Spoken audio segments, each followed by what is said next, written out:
Hello again there, Juzzy here. I've thought it relevant to post another update on the Israel, Gaza, and Palestinian territories map today, given some recent updates. So, starting with a quick catch up, as over the past 30 days, Israeli Defense Forces, or the IDF, have intensified their ground offensive in Gaza, particularly pushing deeper into the southern city of Rafah, but also the northern areas such as Jabalia.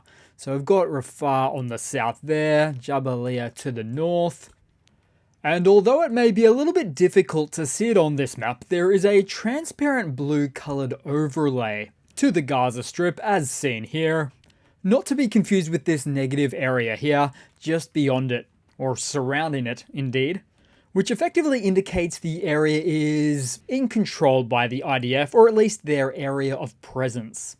With, as current, something that accounts for almost exactly 50% of the entire Gaza Strip.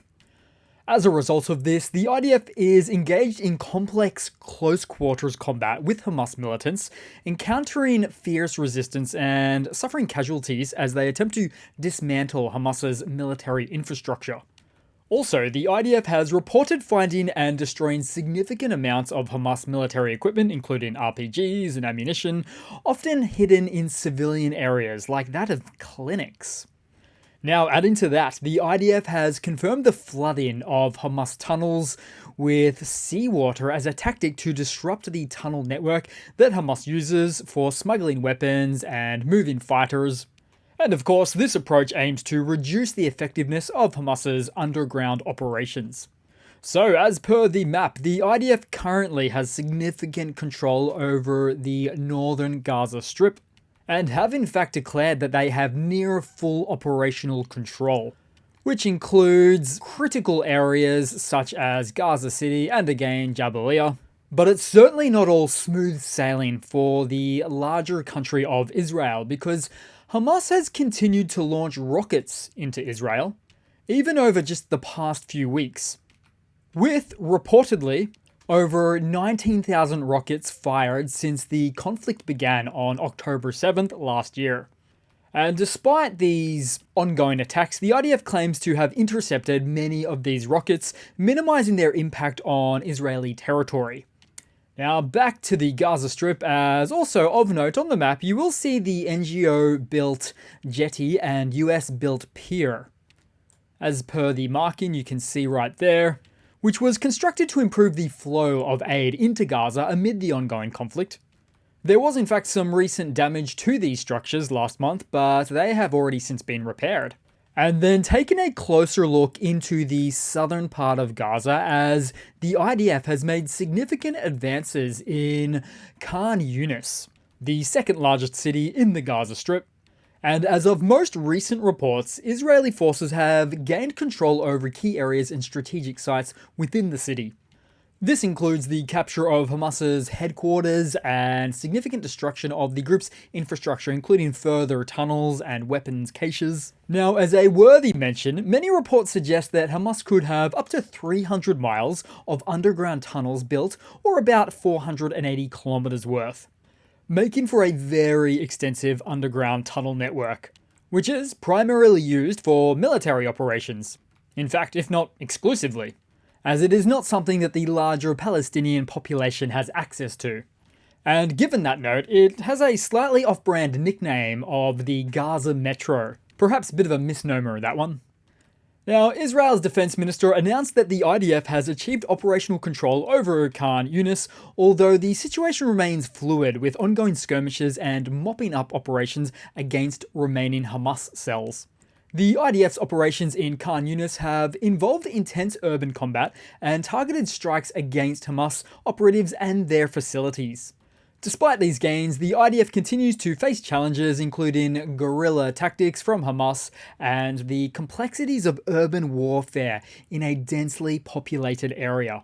So the control over Khan Younis is a crucial step for the IDF as they continue their broader military objectives in Gaza.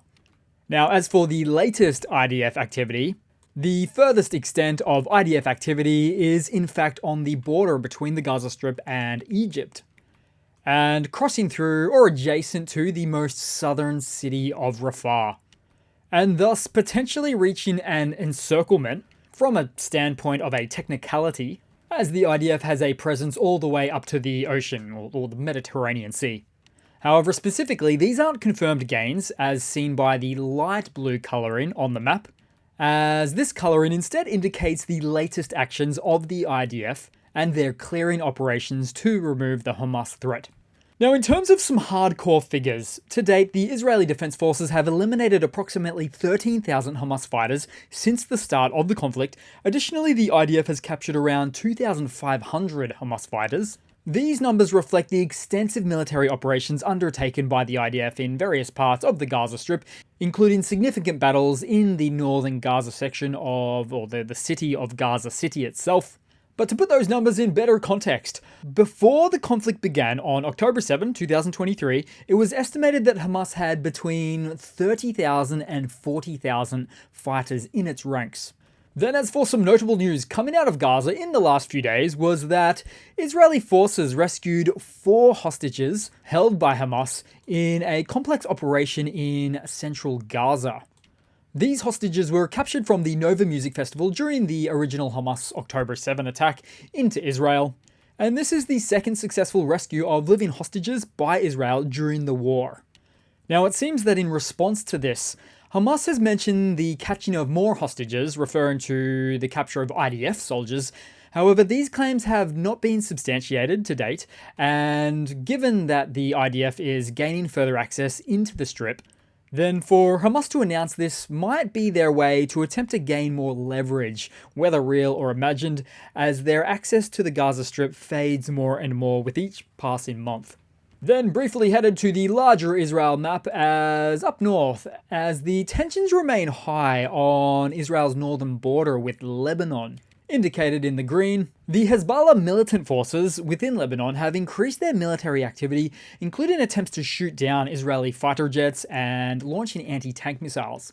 In response, Israel has conducted retaliatory strikes against Hezbollah and the targets within Lebanon there, aiming to prevent further escalations from the north, which might sound counterintuitive, but the Israeli conducted retaliatory strikes on Hezbollah targets in Lebanon are used to deter further attacks and maintain control over the situation.